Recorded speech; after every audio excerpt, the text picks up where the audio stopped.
মিনাশ শাইতানির রাজিম বিসমিল্লাহির রহমানির রহিম নাহমাদুহু ওয়া নুসাল্লি আলা রাসূলিল কারীম। আমরা এসেছি গাজীপুরে কৃষি গবেষণা ইনস্টিটিউটে। তাদের এটা কি রুম ভাই? Display room, machinery display room, farm point machinery ডিপার্টমেন্টে। এখানে আলহামদুলিল্লাহ আমরা অনেক জ্ঞানী মানুষ খুঁজে পাচ্ছি। আমরা সেখানে তো যশা বিজ্ঞানী আছেন, এই ইক্ষু গবেষণা রিসার্চটা কিন্তু আমরা যে পর্যায়ে দেখে গেছি, আমরা চাই এটা যেন আরও বাড়ে, জনবল যেন নিয়ে আরও বাড়ান। এটা কিন্তু কমানো যাবে না। আপনারা চলে গেলে স্যার কি দশা হবে বলেন? আমরা স্কিমেটিক ডায়াগ্রাম এখানে দেখতে পাচ্ছি, কন্ডেন্সার, কম্প্রেসার, ডিসি ফ্যান, এখানে বীজ রাখার পাত্র, ইনসুলেটর, ইভাপোরেটর, উপরের ঢাকনা। এখানে কার্যপদ্ধতির ডায়াগ্রাম দেখানো হচ্ছে। ইভাপোরেটর, ডিহিউমিডিফাইং কয়েল দিয়ে কীভাবে ইভাপোরেটর থেকে বরফগুলি বের করে নেওয়া হচ্ছে। কম্প্রেসার, সার্কিট রিলে ইত্যাদি দিয়ে, ইলেকট্রিক কন্ট্রোল আইওটি দিয়ে, অ্যান্ড্রয়েড মোবাইল অ্যাপস এবং রাউটারের মাধ্যমে কীভাবে তারা এটাকে কাজ করছেন। স্মার্ট এগ্রিকালচারে আরেক ধাপ এগিয়ে যাচ্ছে। পেঁয়াজের বীজের জন্য আইওটি ভিত্তিক বীজ সংরক্ষণ যন্ত্র তৈরি করেছে কৃষি গবেষণা ইনস্টিটিউট।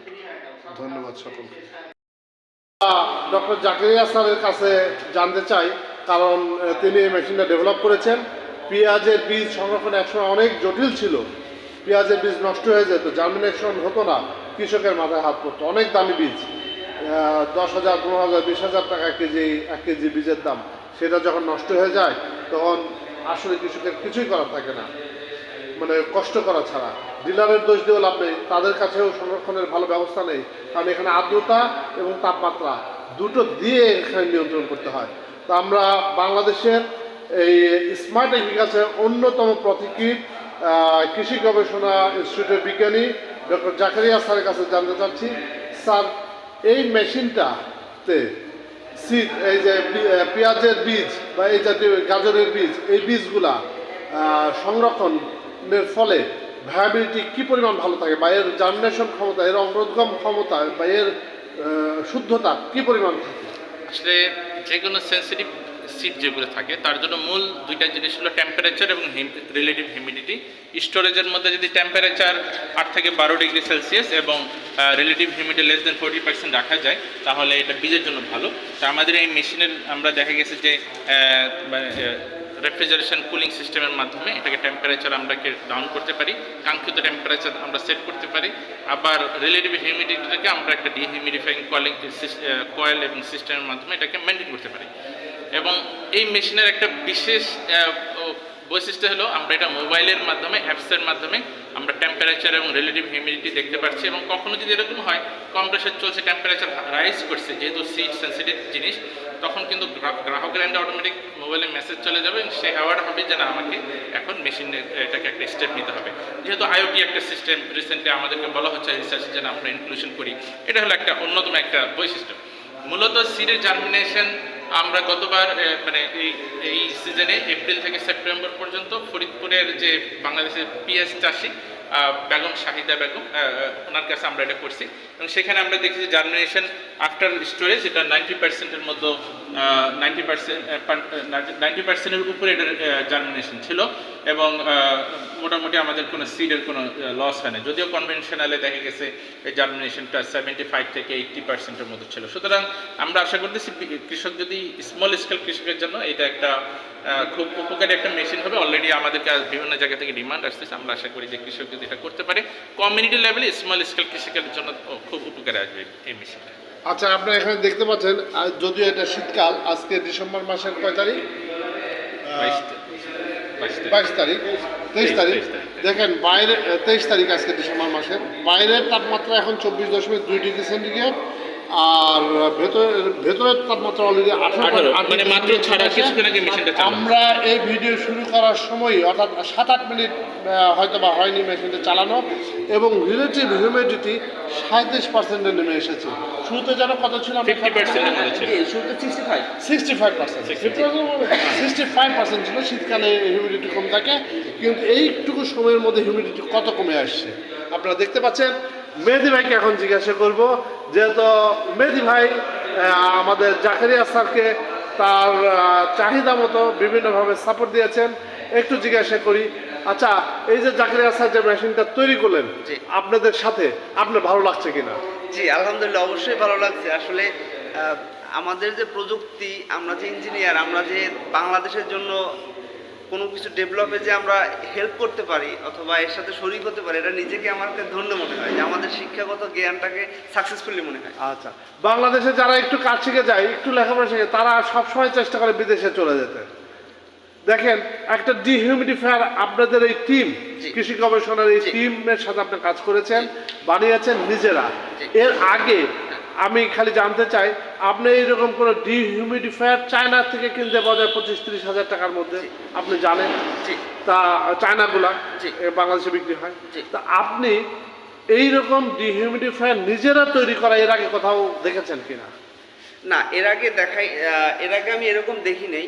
আর যেটা হচ্ছে এই সমস্ত মেশিনগুলো আমি যেটা মনে করি ইনকেস ফিউচারে কৃষি লেভেল যারা কৃষক তারা ব্যবহার করবে, সেক্ষেত্রে আমি 20-30 হাজার টাকা দিয়ে যদি চায়নার থেকে নিয়ে নেয়, যেটা হিউজ কস্টফুল। Huge cost. তো জি, তো আমি এমন একটা আমাদের ডাটাবেসে দরকার যেটা রিজনেবল প্রাইসের মধ্যে ইন ফিউচারে কৃষক ব্যবহার করতে পারবে, এজন্য এই সিস্টেমটা নিয়ে একটু ডেভেলপ করা আর কি। মানে আপনি কি এর আগে কোনো মেশিনে হ্যাঁ। বাংলাদেশে, আমার এটা জানার ইচ্ছা, জি। আমি সবসময় একেবারে রিয়েল তথ্যই কৃষকের কাছে তুলে ধরতে চাই বা মানুষের কাছে তুলে ধরতে চাই, সেটা হলো এই যে হিউমিডিটি কন্ট্রোল, হিউমিডিটি বাড়ানোর জন্য আমরা কিন্তু কাজ করি মেশিন ইনকিউবেটারে ফকার দিয়ে, জি, জি, জি। বা আমরা এর আগে কাজ করেছি জি। ফকার দিয়ে হিউমিডিটি বাড়াই, তারপরে ঈদে বাড়াই, ওর নাম কি বলে, যে ওই যে ছোট একটা বাতি আছে টেম্পারেচার বাড়ায়, ওয়াটার বাষ্প দিয়ে বাড়ায়, জি, জি। ময়েস্ট হট ট্রিটমেন্টের ক্ষেত্রে। জি। আমি জাস্ট জানতে চাই যে এরকম আপনি বাংলাদেশে এই যে হিউমিডিটি কমানোর জন্য বা আর্দ্রতা কমানোর জন্য কোনো কাজ বা মেশিন এর আগে দেখেছেন কিনা? থাকতে পারে আপনি দেখেছেন না, কিনা? আমি আমার বোধগম্য জাকারিয়া স্যার, জি। আপনি, এই তো মেহেদী ভাই দেখেননি, আপনি এর আগে বাংলাদেশে এই জাতীয় মেশিন বা এই যে হিউমিডিটি কাস্টমাইজ করে নিজেরা হিউমিডিটি কন্ট্রোলের যে অর্থাৎ কমানো বাড়ানোর অনেক সিস্টেম আছে হিউমিডিটি বাড়ানোর জন্য, আপনি পানির মধ্যে একটা হিটার দিয়ে বাষ্প দিলেন হিউমিডিটি বাড়বে, ফকার দিয়ে দিলেন হিউমিডিটি বাড়বে। এইরকমভাবে বাংলাদেশে চায়না থেকে বা বিদেশ থেকে আমদানি করা ছাড়া হিউমিডিটি কন্ট্রোলের জন্য বা ডিহিউমিডিফাইং করার জন্য বা আর্দ্রতা কমানোর জন্য কোনো মেশিন বাংলাদেশের আগে দেখেছেন কিনা? না, আসলে থাকতে পারে, কিন্তু আপনি দেখেছেন না, আমি কিনা? দেখিনি, এক নম্বর কথা। আর একটু যদি এক্সপ্লেন করি, আসলে এই মেশিনটা যেহেতু আমাদের ডিমান্ড ছিল রিলেটিভ হিউমিডিটিকে কমানো, আমরা রিসার্চে দেখছি যে আসলে এরকম ইজি কোনো ওয়ে নাই। তখনই আমরা বিভিন্ন ট্রায়াল অ্যান্ড এরর মেথডে যে এই সিস্টেমটা আসলাম, যে একটা যদি কয়েল ইউজ করি এবং সেই ইয়াটাকে বরফটাকে যদি গলিয়ে দিই, এটা ড্রেন হলে আসলে ভিতরে কী অবস্থা হয় এটা আমরা নিজেরাও কিন্তু আসলে জানতাম না। এটা টোটালি আমাদের একটা ট্রায়াল অ্যান্ড এরর মেথড ছিল এবং ফাইনালি আমরা সাকসেস। আলহামদুলিল্লাহ। অর্থাৎ এই যে ডিহিউমিডিফাইং সিস্টেমটা এখন যারা ওষুধ কোম্পানিতে যারা ওই ডিহিউমিডিফায়ার ইউজ করে, ওর যেমন স্যালাইন রাখার জন্য, ওষুধ রাখার জন্য, তারাও আপনাদের কাছ থেকে এই কাস্টমাইজ সিস্টেমটা পাইতে পারে। ডেফিনেটলি আসলে এটা তো এটা হলো একটা রেফ্রিজারেশন সাইকেল সিস্টেম। সে যদি সেরকম রেফ্রিজারেশন সাইকেল সিস্টেমের মধ্যে আমরা ইভাপোরেশন, তারপর ইভাপোরেটর কন্ডেন্সারের ভিতরে এই ধরনের রিলেইং সিস্টেম করে কয়েলের টাইমিং করে এটা করা সম্ভব। আচ্ছা, এইখানে ছোট্ট একটা বিষয়, যে এইখানে কম্প্রেসর একটাই, কম্প্রেসর একটাই। এইখানে দেখেন আপনারা কম্প্রেসর একটাই ব্যবহার করা হচ্ছে, এই যে কন্ডেন্সার একটাই ব্যবহার করা হয়েছে, সাথে কিছু মাইক্রো কন্ট্রোলার আছে, সেগুলো নিয়ে আমরা পরে কথা বলবো। আমি আগেই বলেছি ডক্টর জাকারিয়া স্যার বাংলাদেশের স্মার্ট এগ্রিকালচারের অন্যতম একজন পথিকৃৎ। তিনি এটা স্মার্ট এগ্রিকালচারে কীভাবে সংযুক্ত করেছেন সেটা আবার তার কাছ থেকে আপনাদেরকে জানাবো, যাতে আপনারা তার সাথে যোগাযোগ করে এটা কাজ করতে পারেন। তিনি আমাদের এগ্রিকালচার ইঞ্জিনিয়ারদের বা কৃষি প্রকৌশলীদের অন্যতম একজন গর্ব। দেখেছেন একটাই কম্প্রেসর, এইখানে এই কম্প্রেসর থেকে এই যে কন্ডেন্সারে লাইন গেছে, জি অর্থাৎ যে আমাদের যেটা বলে ওটা কি বলে রেফ্রিজারেন্ট যেটা যায় কন্ডেন্সার কম্প্রেস করে। আর মোটরটা কোথায়? জি এই যে এই কম্প্রেসরের মধ্যেই মোটর আছে, কম্প্রেসরের মধ্যেই মোটর আছে। জি মোটর, যে মোটর আছে। আর মানে হচ্ছে ওটা হলো জি এটা হচ্ছে চেম্বার বা কন্ডেন্সার, যে হচ্ছে ওই যে ভিতরে হিটটাকে বাইরে বাইর করে, অর্থাৎ কন্ডেন্সারের যে কাজ। আর হচ্ছে এটার ভিতরে একটা ইভাপোরেটর আছে। আচ্ছা, জি এই যে ইভাপোরেটর আছে, ইভাপোরেটর হলো টেম্পারেচার ঠান্ডা করে, এই যেখানে আমরা দেখতে পাচ্ছি জি ঠান্ডা করছে। এটার মধ্যে একটা ইভাপোরেটর আছে যে হচ্ছে এটা ঠান্ডা করে। আর হচ্ছে এখানে একটা ফ্যান আছে, সেই ফ্যানটাকে কি করছে ঠান্ডাটাকে এয়ারটাকে সব জায়গায় স্মুথলি ছড়ায় দেয়, যেটা ফ্রিজের সিস্টেম। আর আরেকটা হচ্ছে হিউমিডিটির কন্ট্রোলের জন্য একটা হিটার আছে। আচ্ছা, এই যে ইভাপোরেটর যেটা, জি এই ইভাপোরেটরটাই কি কন্ডেন্স মানে ডিহিউমিডিফাইং এর কাজ করছে? না না জি না ওখানে ইভাপোরেটরটা শুধুমাত্র ঠান্ডা করছে। জি ডিহিউমিডিফাইংটা করছে জি ওখানে একটা হিটার কয়েল আছে, হ্যাঁ ওই যে ডিহিউমিফাইং হিটার কয়েল আছে একটা, জি ওই যে হ্যাঁ ওটা জি জি ওখানে কন্ট্রোলার আছে। কন্ট্রোলার যখন আপনার রিকোয়ারমেন্টের মধ্যে থাকে, যে আপনাকে যে রিকোয়ারমেন্টটা চাচ্ছেন ডাটা, ওই ডাটা বানাইতে যা করা লাগবে, সে ওই হিটার তখন চালু হয়ে আপনাকে ওই ডাটা হিউমিডিটিটাকে মানে আর্দ্রতাটাকে বাইরে বের করে দেয়। বাইরে বের করে কি দিয়ে? পানি মানে জি আচ্ছা, অর্থাৎ ওই ইভাপোরেটরের সাথেই বরফ জমা হয়। জি ইভাপোরেটরের মধ্যে বরফ জমা হয়, সেই বরফটাকে আপনার হিটার দিয়ে আউট করে জি হিটার দিয়ে আউট করে দিচ্ছে। জি আচ্ছা, তাহলে এখানে কিন্তু আরেকটা কাজ করা যেতে পারে। জি আমরা কিন্তু রেফ্রিজারেন্ট ড্রাইং এর নাম শুনেছি কিনা? ফ্রিজ ড্রাইং আরেক জিনিস। ফ্রিজ ড্রাইং হিটিং করে কম্প্রেশন করে মানে সাকশন করে করা হয়। আর রেফ্রিজারেন্ট মানে ডিপ না, ডিপ ফ্রিজিং করতে হলে তো ডিপ করতে হবে, আর এটা হলো ডিপ না, রেফ্রিজারেন্ট। ওই যে চিলিং আর ডিপ ফ্রিজিং এর মধ্যে যে পার্থক্য ওইখানে, অর্থাৎ এটাও এখানে করা সম্ভব আমরা যদি করতে চাই। আমি ক্লিয়ার, ভেজিটেবল আমরা যদি রেফ্রিজারেন্ট ড্রাইং করতে চাই, কোয়ালিটি অনেক ইমপ্রুভ করবে। ডিপ ফ্রাইং করতে গেলে তো আর ভেজিটেবল থাকবে না, ওটা ক্রিস্পি হয়ে যাবে। তাহলে ওইটা করে আমরা ইচ্ছা করলে সবজি হিসেবে রাখতে পারবো। জি এটা as far as possible increase future আরো জি অর্থাৎ ওই আমাদের যে ইভাপোরেটরটা যে আছে, জি সেই ইভাপোরেটরটাকেই আমরা হ্যাঁ বরফ হচ্ছে, সেই বরফটাকে একটা কয়েল দিয়ে গলিয়ে ময়েশ্চারটাকে বের করে দিচ্ছি। জি এখন এরকম বের করতে করতে আবার একটা লেভেল আছে যে আপনার রিকোয়ারমেন্ট হচ্ছে কত 30। আচ্ছা, সেটা তো আপনি ওখান থেকে জি 30 আছে। আচ্ছা, যখনই এই পানিটা আপনি নিচ্ছেন কোথায়? ওই যে নিচে ট্রেতে। জি ওই যে ট্রে আছে, ট্রে আছে। জি ট্রের নিচে আবার একটা পাইপ আছে, পাইপ দিয়ে ওই যে ড্রেন হয়ে যাচ্ছে। জি এই পাইপ দিয়ে যেখান থেকে দেখেন, এই পাইপ দিয়ে ওই পানিটা গলিয়ে, অর্থাৎ ডিহিউমিডিফায়ার জন্য এক্সট্রা কোনো কয়েল না, একটা হিটিং কয়েল আপনার ব্যবহার করতে। এর টেম্পারেচার কেমন থাকে? এর টেম্পারেচার থাকে আপনার 60 ডিগ্রি সেলসিয়াস। 60 ডিগ্রি থাকলেই হয়ে যাচ্ছে। আচ্ছা, এইখানে আপনারা স্মার্টের জন্য এই যে এখানে কি মোবাইল সিম ব্যবহার করেছেন না ওয়াইফাই রাউটার? না এখানে হচ্ছে আমরা আরডিনো ব্যবহার করেছেন? ESP32 ESP32 জি ESP32 এই যে ESP32 দিয়ে আমরা কি করছি, এর যে ডাটাবেসগুলো সব আমরা অনলাইনে দিয়ে দিচ্ছি। অনলাইনে দিচ্ছেন? জি জি জি ESP32 দিয়ে। জি আর ওয়াইফাই কানেকশন নাকি মোবাইল সিম ব্যবহার করেছেন? জি না, আর ওয়াইফাই কানেকশন জন্য এখানে কৃষি গবেষণার যে ওয়াইফাইটা আছে না, হ্যাঁ, সেই ওয়াইফাইটা দিয়ে এটা চলছে। ধরেন ইনকেস গ্রামে যদি না থাকে যে ওয়াইফাইয়ের ব্যবস্থা, সেক্ষেত্রে সিমের যে ওয়াইফাই আছে না, সেটা এসএম একটা মডিউল আছে, আমরা হচ্ছে ওটা দিয়ে কি মডিউল? SM 800L SM 800 জি 800L জি ওটা একটা সিম মডিউল, ওটার সাথে আমরা কোডিং করে সফটওয়্যার তৈরি করে এটার সাথে আমরা ক্যালিব্রেশন করে দেবো। ESP32 জি ESP32 সাথে ক্যালিব্রেশন করে দেবো। সেক্ষেত্রে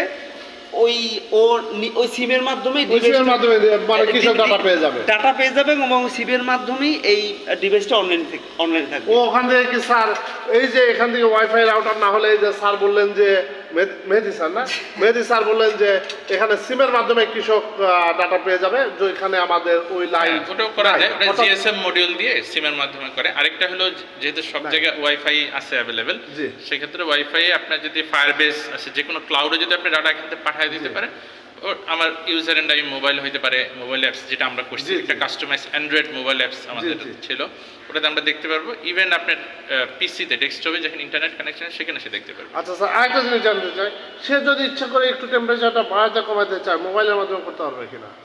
মানে কোথাকার এই যে এর হিউমিডিটি হ্যাঁ, বেশি কমে গেছে, হ্যাঁ। বেশি কমে গেলে তো আবার একটু try হওয়ার সম্ভাবনা। আমি একটু মেশিনটা অন রাখতে চাই। কন্ট্রোল সিস্টেমটা অ্যাপসে করা সম্ভব, কিন্তু আমাদের এই মুহূর্তে ম্যানুয়াল আছে। যদি আমরা করতে চাই ওখানে আমাদের প্রেস করে এটাকে কন্ট্রোল করতে হবে। করতে হবে, তবে পরবর্তীতে এটা করা সম্ভব না। জি, অবশ্যই, অ্যাপসে করা জি, সম্ভব। জি, খুব জি, বেশি জি। কঠিন কাজ হবে না, যেহেতু মোবাইল পর্যন্ত নিয়ে এসেছেন, জি, জি, জি। হয়তো বা কিছু দুই চারটা জি। লাইন হয়তো বেশি জি, লিখতে হবে, জি, জি, দুইটা লাইন অ্যাড করতে হবে। দুটো লাইন বেশি লিখতে জি, হবে। জি। এটা আপনার কোন প্রোগ্রামে করেছেন? এটা C++। সি প্লাস প্লাসে জি। করেছেন। এটা জাস্ট জানার জন্য যে আমাদের দেশের এই জাকারিয়া স্যার এবং জাকারিয়া স্যারের টিম কিভাবে কাজ করছে, আশা করি তারা আরো এগিয়ে যাবে। যদিও জাকারিয়া স্যার এজে আমার সাথে ইয়াং, কিন্তু সম্মান আল্লাহ তাকে যা দিয়েছেন, আমি অন্তরের অন্তঃস্থল থেকে তাকে শ্রদ্ধা এবং ভালোবাসা জানাচ্ছি। এবং আমাদের মেহেদী স্যার কাজ করছেন, তিনি একজন ইলেকট্রিক্যাল ইলেকট্রনিক্স ইঞ্জিনিয়ার হওয়া সত্ত্বেও এগ্রিকালচার সেক্টরে ঢুকেছেন। দেখেন, আমি গত কয়েকদিন আগে ফ্লোরিডা ইউনিভার্সিটিতে পোস্টডক করছে আমাদের আব্দুল কাদের, তিনি মনোবসুতে মনোবসুতে পিএইচডি করেছেন, মাস্টার্স করেছেন, Postdoc, এবং JSPS postdoc। জেএসপিএস জাপানের অনেক প্রেস্টিজিয়াস একটা পোস্টডক করেছেন। সবচাইতে জাপানের সবচাইতে প্রেস্টিজিয়াস যেটা স্কলারশিপ পোস্টডকের সেটা করেছেন। তিনি বলছিলেন আমাদের দেশে তো কম্বাইন্ডলি কাজ করে না। এই জাকারিয়া স্যারও কিন্তু হয়তো বা এই কাজটা কোডিং করতে পারতেন, শিখেছেন, পিএইচডি করেছেন, কিন্তু কেন করবেন? ওইটা করতে গেলে তো তার আরও সময় লস হয়ে যাবে। বলছে আমরা টিমে কাজ করি, আমাদের মেটা অ্যানালাইসিস নিয়ে কথা হচ্ছিল, আমি মেটা অ্যানালাইসিস শিখতে হলে আরও 6 মাস লাগবে, আমি কেন শিখবো? আমি ওটা হায়ার করবো, মেটা অ্যানালাইসিসের যে এক্সপার্ট, যে কন্টিনিউয়াস কাজ করছে, সে ওখান থেকে নেবে। আমার কাজ হলো এখন এই বিভিন্ন এই স্যারদের সাথে যাদেরকে আমি মনে করি যে যারা দেশকে কিছু দিতে পারবে, তাদের সাথে আমি অনেক গল্প করি, অনেক সময় ব্যয় করি তাদের পিছনে গল্প করে। কারণ হলো আমাদের পলিসি মেকাররা, আমাদের কর্তৃপক্ষরা যাতে বুঝতে পারে যে আসলে এগ্রিকালচার ইঞ্জিনিয়ারদের কাজ কি, এবং ইলেকট্রিক্যাল ইলেকট্রনিক্স ইঞ্জিনিয়ার, মেকানিক্যাল ইঞ্জিনিয়ারদের কাজ কি, অ্যাজ এ হোল টিম আমাদের সার্ভ করতে হবে, আমাদের দেশকে সার্ভ করতে হলে। এমন না যে C++ আমরা এগ্রিকালচার ইঞ্জিনিয়ারিং 2 বছর শিখে আসছি, এর মানে ওইটার আমি এক্সপার্ট হই নাই, আমরা ওখান থেকে নিব। আমরা কেউ কারো প্রতিপক্ষ না, আমাদের দেশের স্বার্থে আমরা অন্তপক্ষে প্রফেশনাল যারা, তারা ইনশাল্লাহ সার্ভ করবো। সার্ভ জাতির উদ্দেশ্যে বা কৃষকের উদ্দেশ্যে যদি কিছু বলার থাকে। না আসলে স্যার আপনার যদি কিছু বলার থাকে। ঠিক আছে, তো আমরা যারা ইঞ্জিনিয়ার আছি, আমরা সবসময় বাহিরের দেশকে উন্নয়ন করার চেষ্টা করি, উন্নতি করার চেষ্টা করি, অথচ আমাদের এই টেকনোলজি আমরা যদি প্র্যাকটিক্যাল জ্ঞান অর্জন করে বাংলাদেশকে কিছু যদি দিতে পারি, সেটা আমাদের মাতৃভূমি এবং আমাদের নিজেদের জন্য গৌরবময়। তো আমরা চেষ্টা করব শুধু কর্মক্ষেত্রে টাকা ইনকামের জন্যই নয়, আমাদের দেশের জন্য আমাদের কিছু মেধাকে দেওয়ার জন্য, নিজে প্রকৃত কারিগরি শিক্ষায় শিক্ষিত হয়ে নিজের দেশকে কিছু উন্নয়ন করার জন্য। ধন্যবাদ। ঠিক আছে। এখন জাকারিয়া স্যারকে দিয়ে আমরা শেষ না, করবো আসলে ইনশাল্লাহ। হ্যাঁ, আমি রিসার্চেই থাকতে চাই। এটা হলো যে আমাদের এটা পাইলটিং, হ্যাঁ, এটাতে আমরা যেটা করেছি যে টেম্পারেচার হিউমিডিটি কন্ট্রোল করা যায়, বাট আমাদের কাছে এখন ডিমান্ড আর সেটাকে বড় করার, সেটাও সম্ভব। আমরা বলছি যে এই সিস্টেম, এই টেকনোলজিকে, এই মেথডটা রেখে আমরা বড় করতে পারবো। আরেকটা জিনিস হলো আইওটি সিস্টেমটা শুধু আমরা এখানে শুধু এই চেম্বারে দেবো তা না, আমাদের দেশে বড় বড় কোল্ড স্টোরেজ আছে। রিসেন্টলি আমাদের অনেক বীজ সংরক্ষণের জন্য অনেক রকম ডিএ প্রকল্প আছে, ড্যামের অনেক প্রকল্প আছে। তার মানে যে সে সমস্ত জায়গায় আইওটি সিস্টেমগুলোকে ইনকর্পোরেট করলে গ্রাহক থেকে শুরু করে পলিসি যিনি ইউজ করেন সবাই দেখতে পারলো যে সবগুলি স্টোরেজ আমার টেম্পারেচার হিউমিডিটি ইভেনলি আছে কিনা, কোনো অ্যাকশন নেওয়া লাগবে কিনা, এই ধরনের কাজগুলো আমাদের ভবিষ্যতে মানে সম্ভব এই টেকনোলজি ইউজ করে। আচ্ছা, আমরাও আশা করি স্যার এখান থেকে অনেক জ্ঞান নিলাম। ভবিষ্যতে আমি বাংলাদেশ সোয়াক অফ রিসার্চ ইনস্টিটিউট আছে, এখান থেকে যদি কিছু আমাদের মেশিন ডেভেলপমেন্টে এই প্রিন্সিপালগুলো লাগাতে পারি কৃতজ্ঞ হব। স্যার যে আন্তরিকভাবে একেবারে খোলা মনে সব কিছু দেখালেন, আমার মনে হয় এগ্রিকালচার ইঞ্জিনিয়ার ছাড়া অন্য কোনো পেশার মানুষ বা এগ্রিকালচারের সাথে যারা জড়িত তারা ছাড়া এত উদারভাবে ফ্রি তাদের পরিশ্রমের সফল কাউকে দেখায় না। আমরা খুশি হই কৃষক যদি এগুলো ব্যবহার করে, আমরা শুধু ওতেই তৃপ্তি পাই। ধন্যবাদ স্যার। আমি হচ্ছে এরকম বিভিন্ন ইনস্টিটিউটে বড় বড় স্যারদের সাথে কাজ করি। তো এর মধ্যে কিছু কিছু স্যার আছে অনেক কোঅপারেটিভ উদার, তো তার মধ্যে জাকারিয়া স্যার একজন। এই স্যারের সহযোগিতায় কিন্তু আমরা বিভিন্ন জায়গায় স্যারের সাথে কোঅপারেটিভ করে কোন মাত্রায় কত হলে কি হয়। আমি যদিও ইঞ্জিনিয়ারিং পার্টটা করি, বাট এই যে বীজের যে হিউমিডিটির বিষয় আছে, এই বিষয়গুলো স্যারের স্বর্ণপূর্ণ হয়েই কিন্তু আমরা সর্বমিলিয়ে আমরা এখানে আসতে পেরেছি আজকে।